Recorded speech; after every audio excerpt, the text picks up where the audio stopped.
वो क्या सीन है guys, oh my God how की मारला बिकाज देखो हां আচ্ছা কিছু ও কি বেটা টেস্ট গুড গুড পুরো হাকাইছি দেখো পুরো হাকাইছি টু ওয়ে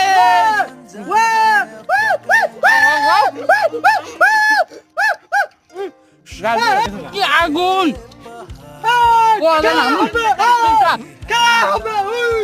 খুব সাত খুব খারাপ গাইস खाली जंगल और जंगल गाइस देखिए यहाँ पे क्या हो रहा है। ये क्या हो रहा है बोल रहा है जीरो नेटवर्क इमारत से बोला गाइस कारखाना 30-40 किलोमीटर উড়ে আছি আলা বগলে আছে দেখো ওই যে বিশাল না হইছে সান হইছে খালি জঙ্গল আর জঙ্গল দেখো ওই যে পাঁচ ব্যাগ ট্যাগ নিয়ে আছে খাবার দাবার নিয়ে গেছিলাম এর মধ্যে পুরো হাকায়া পুরো খাইলাম আমি সব তো মানে মিস করে দেও করে আমার পরে দেয় আর কি খাই জল পুরো হালা খারাপ গাইস